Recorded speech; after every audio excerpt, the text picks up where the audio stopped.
예, 우리가 가지고 있는 성경 데살로니가전서 2장, 오늘 우리가 보려고 하는 말씀은 17절부터 20절까지 말씀입니다. 17절부터 20절까지 말씀을 보도록 하겠습니다. 사도 바울은 여러분들이 성경을 읽어보시면 아마 그런 느낌을 좀 많이 가질 거예요. 교회를 정말로 사랑한 사람이었다. 그러니까 사랑하는 사람을 애인이라고 부르지 않습니까? 바울은 교회를 그 애인같이 정말 사랑하는 그런 사람이었습니다. 예수님을 사랑했기 때문이에요. 그게 다른 이유가 없어요. 그러니까 교회를 사랑한 가장 근본적인 이유는 예수님을 사랑했기 때문에, 예수님을 사랑하는 것을 교회 사랑으로 표현을 한 거죠. 왜냐하면 교회는 예수님의 몸이었기 때문에. 그게 바울의 신앙 고백인 거죠. 그 바울의 열정을 좀 오늘 조금 보면서 교회에 대한 생각을 좀 해보겠는데, 한번 보겠습니다. 이 오늘 본문의 이 말씀의 내용의 배경은 뭐냐면, 사도 바울을 비난하는 사람들이 있었던 거죠. 어떤 비난을 하냐면은, 바울과 실라가 제2차 전도 여행 때에 데살로니가에 들어가서 복음을 전하지 않습니까? 근데 이제 복음을 전한 기간이 굉장히 짧아요. 한 3개월, 요쪽 저쪽 이렇게 되는 것인데, 한 3개월 정도 했다고 보고, 그렇게 복음을 전하고, 갑자기 데살로니가를 떠나버립니다. 그러니까 3개월 정도 복음 전했다니까 굉장히 짧은 기간이죠. 근데 갑작스럽게 떠나버립니다. 그것도 밤에 이제 떠나버리는 거죠. 떠날 수밖에 없었죠. 이제 그 데살로니가에서 엄청난 박해가 있었으니까. 그래서 이제 거기에서 데살로니가에서 간 곳이 베레아 지역인데, 데살로니가에서 베레아까지는 한 80km 정도 떨어진 지역이거든요. 밤에 이제 몰래 위험을 피해서 그 80km 떨어진 거리로 이렇게 가버립니다. 그리고 이제 오질 않아요. 그러니까 이 바울을 비난하는 사람들이 뭐라고 얘기하냐면, 바울이 떠나면서 돌아온다고 했던 것 같아요. 다시 돌아올 거다. 너무 짧은 기간이니까 돌아 복음을 전하겠다. 이렇게 얘기를 했던 것 같아요. 안 돌아오는 겁니다. 안 돌아오니까 거짓말쟁이다, 바울은. 온다고 해놓고 오지 않고 있지 않느냐. 바울은 거짓말쟁이다. 이렇게 계속 비난을 했던 것 같아요. 여기에 대해서 답변을 하는 겁니다. 그래서 여러분 17절 보시면 이렇게 얘기합니다. 형제들아, 우리가 잠시 너희를 떠났다. 이렇게 떠났다라는 얘기 쓰고 있습니다.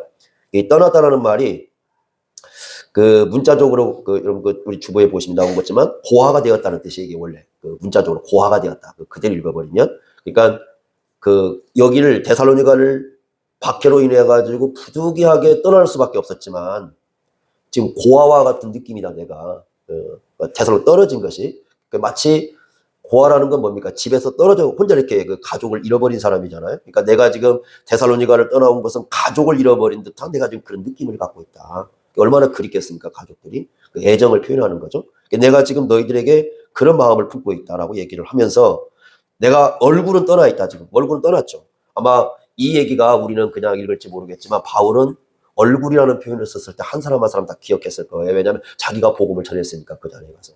누구 이름을 하면 그 사람 얼굴 이렇게 생각할 수 있지 않겠습니까? 얼굴을 기억하는데 그 얼굴은 지금 떠나 있어요. 그렇지만 마음은 아니다. 내 마음은 지금 계속해서 너희가 거기 가 있다. 그러니까 바울이 이후로 베레에 가서 복음을 전하기도 하고 아덴에 가서 복음을 전하기도 하지만은 그 마음이 계속 그 데살로니가에 지금 가 있는 겁니다. 그 마음이 내가 떠난 건 아니다. 이렇게 얘기합니다. 그리고는 17절에 너 이 얼굴을 보기를 열정으로 더욱 힘썼다. 이 열정이라는 말이 에피투미아라는 말인데 굉장히 이게 강렬한 욕망이에요. 원래 이 표현 자체가.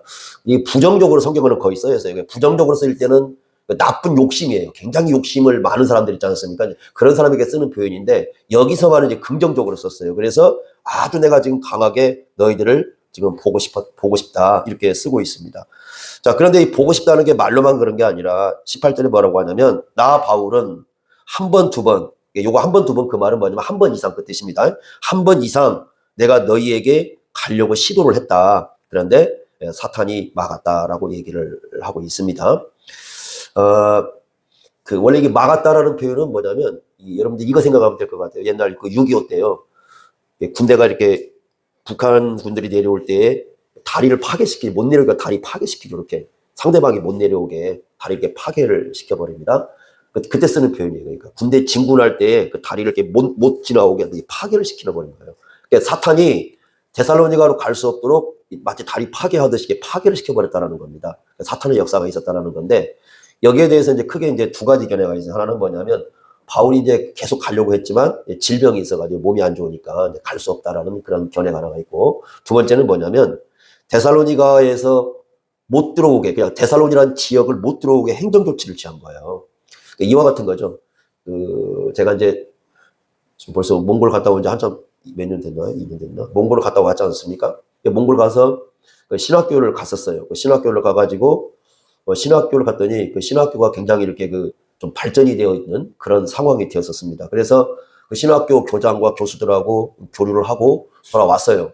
돌아와가지고 이제 거기서 그분들이 신신당부하는 것이, 목사님 1년에 한 번씩이라도 들어와서 좀 강의를 좀 해줬으면 좋겠다라는 게 이제 그분들이 소원이었어요. 학교를 좀 더 발전시켜주고, 그런 마음을 처음에는 갖다가 품고 들어왔습니다.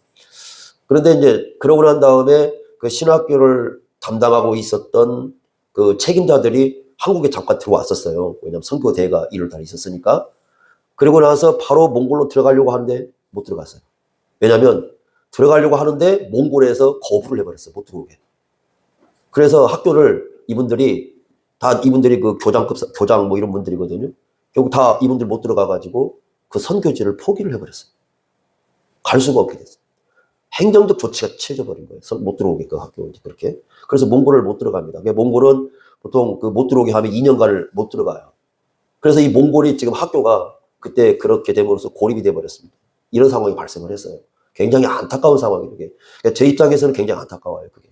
왜냐하면 그 중심 인물들이 둘 다 못 들어갔으니까. 교장도 못 들어가고 부교장하신 그 목사님도 못 들어갔어요. 그래서 부교장하신 목사님은 결국은 그 들어간 걸 포기하고 선교지를 다른 데로 옮겨야 하는 그런 상황이 발생을 해버렸습니다. 이런 상황인 거죠. 이렇게 딱 막아버린 겁니다. 그러니까 나라라게 선교라는 게 있지 않습니까? 우리나라 같으면은 여기 가서 복음 전하고 저기서 복음을 전할 수 있지만, 선교지는 내가 나왔는데 막아버리면 못 들어가요. 근데 그 선교사님은 참 어려웠던 게 뭐냐면, 인도에서도 선교사를 했는데 인도에서 병원을 짓고 엄청나게 돈을 쏟아 부어서 병원도 짓고 굉장히 이렇게 선교지를 활성화시켰는데 잠깐 국내에 왔는데 또 막아서 못 들어갔어요. 인도도. 그래서 이 인도도 결국은 그거 다 돕고 아무것도 못 갖고 나오는 그런 상황이 발생했었는데, 또 몽골에서도 그런 상황이 또 발생한 겁니다. 그러니까 이런 상황들이 많아요. 선교지라는 것은. 그래서 선교지라는 것은 기회가 주어졌을 때 가서 일을 하지 않으면은 막 이런 경우들이 많이 발생을 하거든요. 근데 바울도 아마 데살로니가에 딱 들어가려고 했을 때에 그 데살로니가에서 그런 행정 조치를 취한 가능성이 높아요. 왜냐하면 그 데살로니가에서 박해를 받는 현황이 그러니까. 그래서 아마 그래서 이제 못 들어갔다. 그러니까 들어가려고 안 한 게 아니라 계속 들어가려고 했지만은 이와 같은 어려움이 있었다라고 이렇게 편지를 지금 쓰고 있습니다. 자, 그러면서 데살로니가 신자들에 대한 바울의 마음을 표현하는데, 19절에 보시면 여러분들이 이런 표현이 나옵니다. 그가 강림하실 때, 재림이죠. 그러니까 이런 거예요. 재림의 관점에서 이들을 바라보고 있어요. 교회를. 그러니까 관점이 재림의 관점이에요. 그러니까 예수님이 다시 오실 때에 자기가 목회했던 교회를 어떻게 생각하고 바라봐야 될지, 그 관점을 가지고 지금 이 말씀을 쓰고 있습니다. 그러면서 뭐라고 하느냐, 세 가지 표현을 쓰죠. 19절 보니까 첫째는 우리의 소망이다. 소망. 여러분들이 이제 계속 보겠지만은 데살로니가전서 이 4장에 가면 소망에 대한 얘기가 나옵니다. 4장 13절부터 18절까지 보면은 예수님의 다시 오시는 재림에 대한 얘기를 하면서 그때 부활의 사건이 있을 거다. 부활의 사건이 있고 형제들이 영원히 예수님과 함께하는 사건이 있어요. 그러니까 예수님과 영원히 함께하면서 형제들도 영원히 함께하는 거죠. 그 소망인 거죠. 이런 거죠. 데살로니가에 못 들어갔잖아요. 지금 못 들어갔어요. 그죠? 그러니까 못 만날 수도 있어요. 평생. 나중에 가서 얼굴들은 다 기억이 나요. 복음을 전했던 분들이니까. 그러니까 들어가서 만날 수도 있지만 못 만날 수도 있어요. 잠시 떠났습니다. 그런데 소망은 있어요. 어떤 소망이냐? 주님께서 다시 오시면 다시 만나서 영원히 함께 살 소망이 있는 겁니다. 소망에 대한 사람. 믿지 않는 사람들은 그럴 소망을 가질 수가 없어요. 그러니까 믿지 않는 사람들은 이 지상에서 아무리 내가 사랑하고 아무리 내가 가까이 지내도 주님과 함께하는 영원한 삶을 살아갈 수가 없어요. 영원히 분리됩니다. 그렇지만 진짜 믿는 사람들이라면 잠깐 얼굴을 못 볼 수 있어도 우리가 죽고 난 이후에 주님 오시면 다시 만나가지고 영원히 함께 살 소망인 거죠. 그러니까 바울은 이렇게 얘기한 겁니다. 세상에 있는 소망들은 가짜들이 많아요. 거짓말도 많고 아닌 것도 많고 없는 것도 있고. 그렇지만 형제들을 만나서 주님과 함께 영원히 살 소망은 진리입니다. 변하지 않는. 그러니까 그 소망을 나는 품고 있다. 이게 첫 번째입니다. 내 소망은 바로 너희들에게 있다. 이렇게 얘기하고요. 두 번째는 뭐라고 합니까? 우리의 기쁨이다. 얼굴은 못 보지만 그때 그 얼굴을 본다면 얼마나 기쁘겠습니까? 자기가 사랑했던 사람들, 내가 목회했던 사람들, 내가 가르쳤던 사람들, 그 사람들의 얼굴을 거기서 본다고 했을 때 얼마나 큰 기쁨이 되겠습니까? 세 번째 표현은 뭐냐면 자랑의 면류관입니다. 여러분들이 주보 보시면 면류관에 대해서 제가 하나 써놨죠. 스테파노스라고 써있죠. 신약에 보면 스데반 나오죠. 스데반 이름하고 똑같아요. 스데반 이름이 스테파노스거든요. 그게 면류관이라는 뜻입니다. 이게 이렇게 나오는 거죠. 면류관은 왕관이 아니에요. 왕관은 왕으로 태어난 사람에게 씌워주는 그야말로 그냥 계승 어떤 식으로 씌워주는 거잖아요. 근데 여기서 면류관은 뭐냐면 그게 아니라 경기에서 우승한 사람들에게 씌워주는 겁니다. 이게 아무나 쓰는 게 아니에요. 머리에 뭔가를 쓴다는 건 굉장히 이 영광을 뜻하는 건데, 이 면류관은 경기에서 승리한 사람, 경기에서 우승한 사람들에게 씌워주는 그러한 아주 화관이죠, 화관. 그래서 경기에서 승리하는 자에게 주어지는 그런 것으로서 이 면류관이다라는 표현은 의미가 있습니다. 이런 거죠. 결국 이 사람들을 만약에 이런 겁니다. 정말 예수님 재림할 때에 만날 수 있다면, 그잖아요. 만날 수 있다면 이 사람들은 승리자들입니다. 이 땅에서. 우리가 이거 생각해 보시면 됩니다. 예수를 믿고 난 이후에요. 내가 예수를 믿겠다고 교회를 나와요. 그리고 내가 일생을 살아갑니다. 그리고 우리는 교회를 이루면서 또 많은 사람들을 만나기도 하고 또 헤어지기도 합니다. 그런데 신앙생활에는 온갖 유혹이 많아요. 진짜 많습니다. 어떨 때로는 하나님이 없는 것 같은 느낌도 갖기도 하고요. 어떤 때로는 환난도 오기도 하고요. 어떤 때로는 거짓 가르침이 우리 마음을 해집기도 하고요. 어떤 때는 별 비방들이 다 쏟아지기도 합니다. 근데 그 모든 것들을 이겨내고, 그러니까 내가 어떤 유혹과 어떤 환난과 어떤 박해가 있을 때에 그 모든 걸 다 이겨내고 하나님 앞에 선다는 것은, 이 인내한다는 것은 진정한 믿음을 갖지 않는 한은 불가능합니다. 그래서 여러분 씨 뿌리는 비유도 나오겠지만은 많은 사람들이 중간에 탈락을 합니다. 가다가 탈락을 합니다. 여기 탈락, 저기 탈락. 근데 그 이유는 다양합니다. 물론 이제 일반 세상 사람들이 들을 때는 그 이유가 합당해 보일 수도 있어요. 그렇게 되는 것이 나는 뭐 때문에 다양한 핑계를 댑니다. 그런데 이런 모든 것을 이겨내고 하나님 앞에 서고 예수님 앞에 서서 예수님을 맞이하는 한 형제로서 영원히 선다는 것, 이게 바울이 볼 때는 가장 값진 메달이에요. 메달. 여러분 그 올림픽 하면은 금메달 따고 은메달 따고 동메달 따잖아요. 그죠? 어떤 메달이 제일 좋습니까? 금메달. 그건 우리 이 성도들이 믿음의 승리를 한 것과 비교해가지고 비교가 안 되는 겁니다. 이 믿음의 승리라는 것은요, 주님께서 주시는 것은 엄청난 가치. 그러니까 이런 메달은 그거 올림픽 기간 짧은 시간의 싸움이지만은 우리 예수 믿는 사람들은 일생을 전체를 다 건 싸움이에요. 거기에서 우리가 승리해낼 수 있어야 된다는 거. 그러니까 바울이 볼 때는 그런 거예요. 저 사람들이 소망대로 주님 앞에 선다면은 진짜 자기가 자랑할 수밖에 없는 사람. 내 자랑거리. 일생 내 자랑거리가 바로 저 사람들이다. 저 승리자들. 끝까지 예수 믿고 예수 앞에 선 저들이야말로 내가 정말 주님 앞에서 자랑할 수 있는 사람들이다. 얼마나 바울은 그래서 이 사람들을 소중하게 여겼겠습니까? 이런 표현을 써서 얘기를 하고 있습니다. 자, 그런데 그렇게만 쓰는 게 아니라 20절 보십시오. 이렇게 얘기합니다. 20절 같이 한번 읽겠습니다. 시작. 너희는 우리의 영광이요 기쁨이다. 이렇게 쓰고 있습니다. 너희는 우리의 영광이요 기쁨이다. 그러니까 이게 지금 이거 아까 앞에는 뭡니까? 19절은 종말 관점이죠. 재림 관점입니다. 그런데 20절은 뭐냐면 지금 서신을 쓰고 있는 그 시간에도 그 말이에요. 지금 내가 이 서신을 쓰고 있는 그 기간에도 너희들은 내게 뭐다? 영광이고 기쁨이다. 현재도. 그러니까 재림 때만이 아니라 지금 현재 상황에서도 너희들은 나의 영광이고 나의 기쁨이다. 이렇게 얘기합니다. 얼마나 바울이 교회를 사랑하는가 우리가 볼 수 있는 표현이 바로 이런 표현이거든요. 그러니까 목회의 영광이다. 너희들이야말로 진정한 목회의 영광이다. 그리고 뭐라고 합니까? 기쁨이다. 여러분들 이 사람들에게 가서 처음에 데살로니가에 들어갔을 때 예수 믿는 사람 한 사람도 없었어요. 거기는. 근데 바울이 들어가서 복음을 전해서 거기에 예수 믿는 사람들이 생겼어요. 그런데 이 사람들이 회심하고 난 이후에 하나님 말씀을 듣고 그 말씀에 세움받고 점점 이렇게 조금씩 자라나기 시작을 했습니다. 그런데 갑자기 많은 환란이 오고 많은 박해가 왔습니다. 그런데 이 사람들이 그 환란이 오고 박해가 와도 흔들리지 않고 굳건하게 딱 서서 예수를 믿었고 하나님 나라를 위해서 살고 있었던 거예요. 그걸 보니까 바울은 기쁨이 되는 거죠.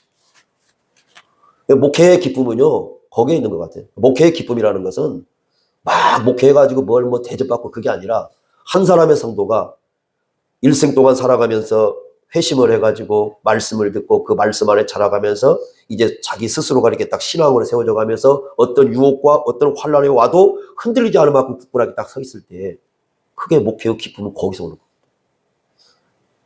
그럼 목회의 영광이 어디에 있겠습니까?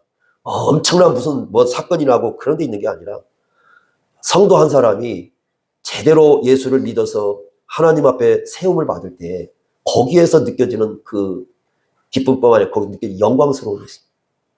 그게 목회의 영광이고 그것이 목회의 기쁨인 거죠. 그래서 이것은 데살로니가에다만 그렇게 쓰는 게 아니에요. 주보 맨 아래 보십시오. 빌립보서 4장 1절에도 그렇게 쓰고 있죠. 그거 한번 읽어볼까요? 주보의 4장 1절, 빌립보 4장 1절 같이 읽습니다. 시작. 그러므로 나의 사랑하고 사모한 형제들, 나의 기쁨이요 면류관인 사랑하는 자들아, 이와 같이 주 안에 살아. 빌립보 교회를 향해서도 바울은 그런 얘기를 하고 있습니다. 그러니까 내 목회의 면류관, 너희들이야말로 진정으로 나의 사랑하는 형제고 내 기쁨이고 면류관이다 라는 그런 생각. 이게 바울이 교회를 바라봤던 생각이고 교회를 위해서 모든 헌신을 했던 기반인 겁니다.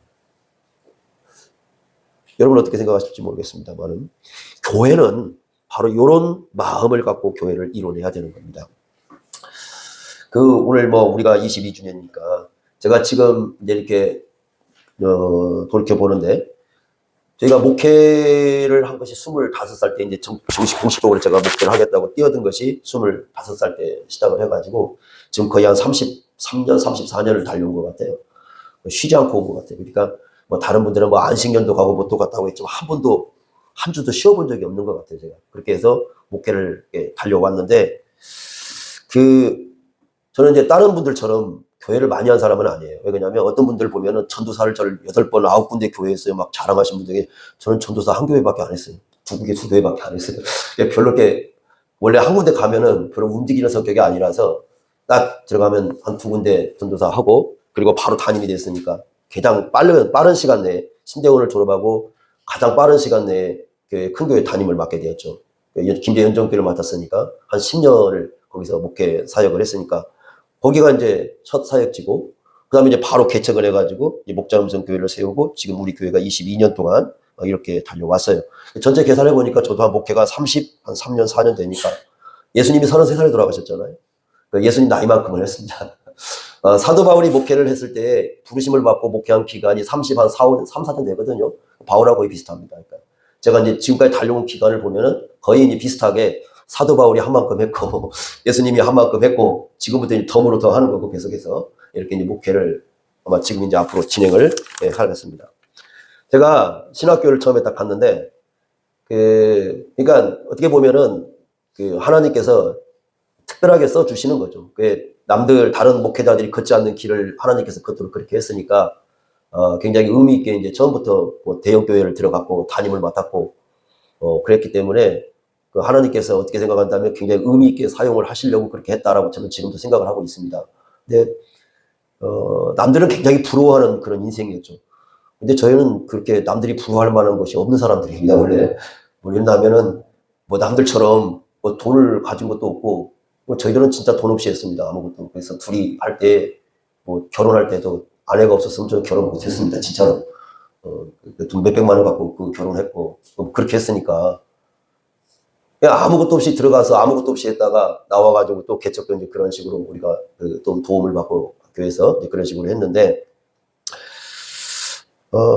이 목회한다는 건 이제 신학교를 들어가가지고 제가 이제 교회론을 공부를 합니다. 교회를 이제 조직신학을 공부를 하는데 조직신학을 공부하면서 선배들도 그렇고요. 가르치는 분도 그렇고 뭐라고 얘기하냐면은 교회론을 가르치면서 교회론대로 교회를 하면 안 된대요. 왜 그러냐 그랬더니 부흥이 안 된대요. 교회론 대로 하면. 근데 배우는 사람 입장에서는 그럼 교회를 왜 가르쳐? 그게 수도 없이 듣는 얘기였어요, 그게.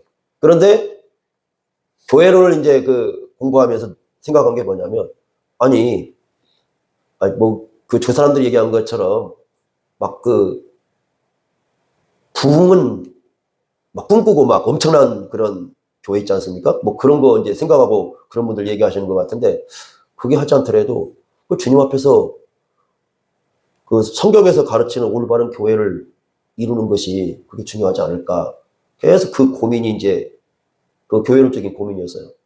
그러니까 교회를 엄청나게 많은 사람들이 모여서 뭘 하는 것도 중요하지만 제대로 된 교회를 몇 사람이 이뤄내는 것이 의미 있지 않을까.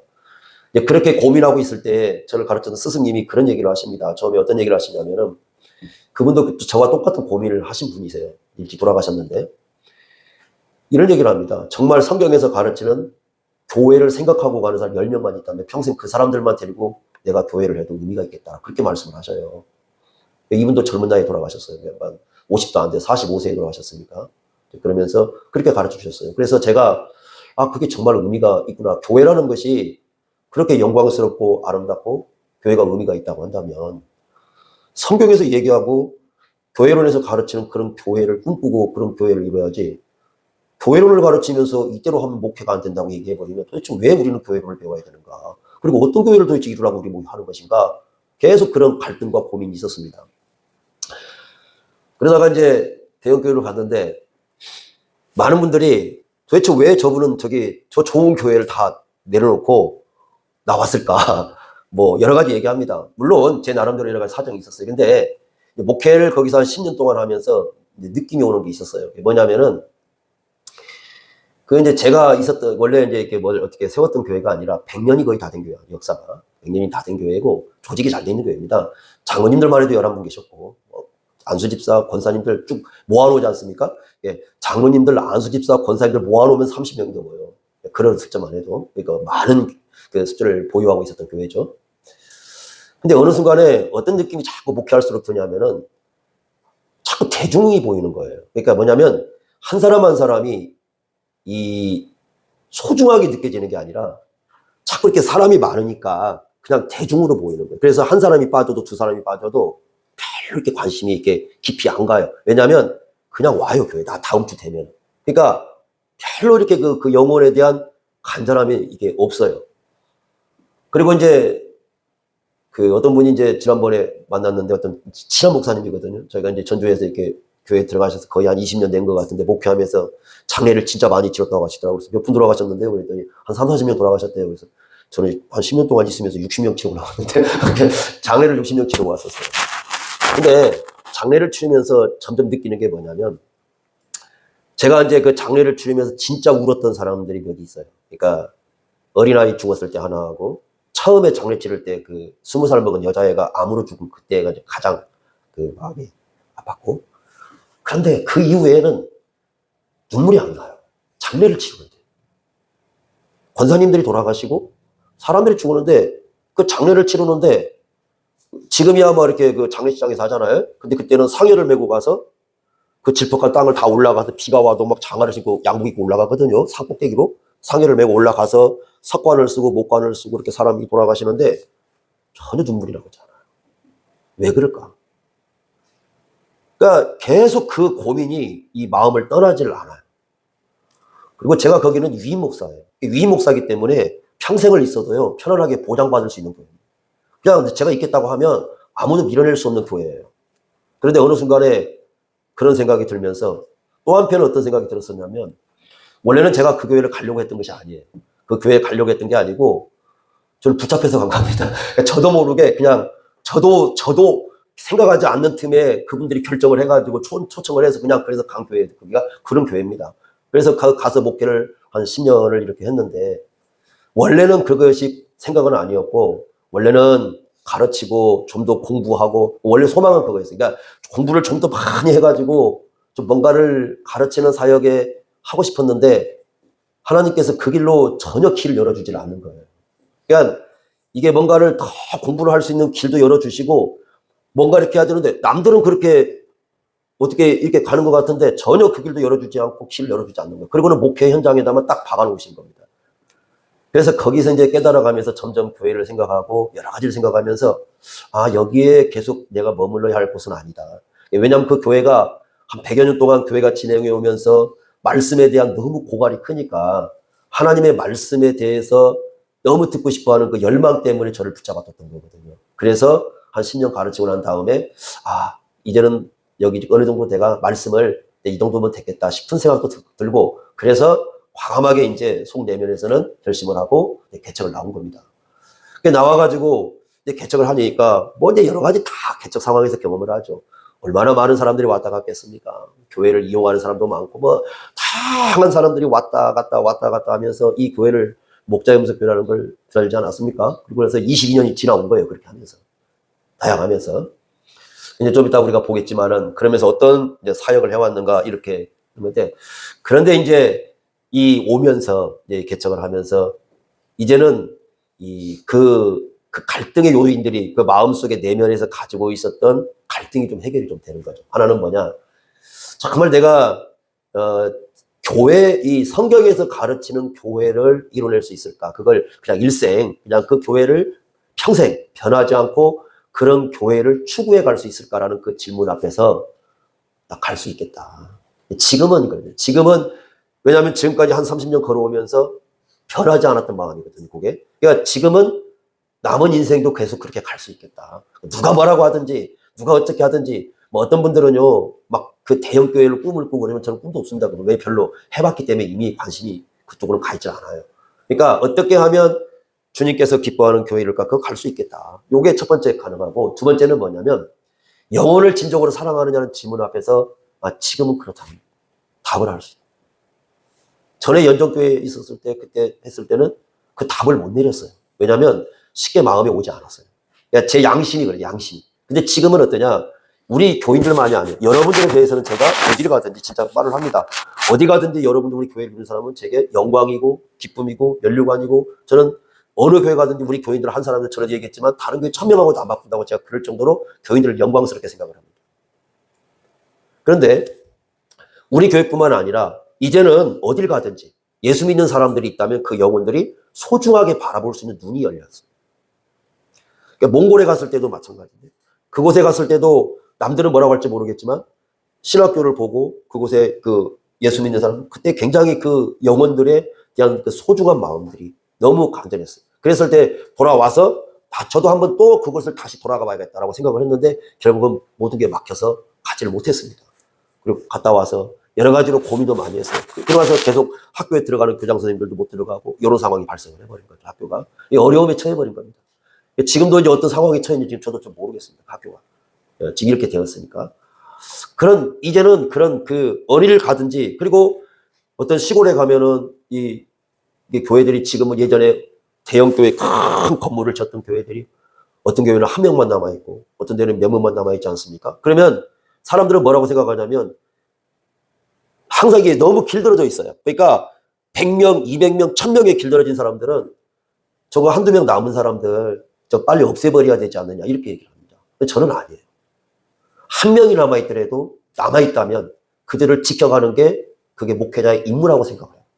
그래서 노예일을 하면서 총회일을 하면서 계속 생각하는 건 어떻게라도 남아있다면 신앙생활을 한다면 여러분 보십시오. 한 사람을 전도하기가 얼마나 어렵습니까? 그런데 한 사람의 하나님 백성이 남아있다면 그 한 사람을 위해서라도 우리는 모든 걸 쏟아 부어야 된다고 생각을 한 겁니다. 그래서 제가 2년 전부터 우리 교회가 해왔던 그 어려운 교회지만 한 대라도 둘이 남아있더라도 그 교회당을 우리가 가꿔야 되고 돌봐야 되고 희생해야 된다는 얘기를 그래서 제가 계속 한 겁니다. 전에부터 생각은 갖고 있었지만 하지 못했어요. 왜? 우리 교회가 형편이 그렇게 되진 않았어요. 그렇게 하려고만 하면 자꾸 이상한 일들이 발생을 해서 못했습니다. 그런데 이제는 할 수 있겠다는 생각도 들어요. 그래서 어렵지만 남은 생애를 그렇게 해서라도 계속 가려고 하는 겁니다. 이게 바뀐 거예요. 많은 점에서는 관점이 바뀐 겁니다. 지금 와가지고 한 30년 이제 목회 이렇게 넘게 해오면서 이런 것들을 이렇게 바라보면 아 정말 진짜 교회를 한다는 게 뭘까? 교회를 사랑한다는 게 뭘까라는 그 느낌, 바울이 가졌던 그 마음이 지금은 어느 정도 조금씩 느껴옵니다. 네? 이런 마음들을 가질 때에 우리가 교회를 제대로 이룰 수 있습니다. 이런 마음들이 우리 속에 있을 때야말로 교회를 올바르게 이렇게 세워갈 수 있는 길이 될 수 있겠다라는 생각들을 굉장히 많이 하게 됩니다. 그때 어때요? 제가 젊어 보입니까? 늙어 보입니까? 네?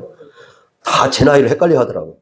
그래가지고 노예를 갔더니 어떤 분들이 와서 막 와서 반말을 합니다. 그래갖고 막 하더니 끝나고 나서 와서 목사님 죄송합니다. 그래요. 그래서 왜요? 그랬더니 자기보다 후배인 줄 알았대요. 저 알고 봤더니 저보다 나이가 4-5살 어려요. 그래가지고 와서 막 그럽니다. 근데 그래서 저희가 딸이 나이가 벌써 30 먹은 딸이 있다고 하니까 또 놀래요, 사람들이.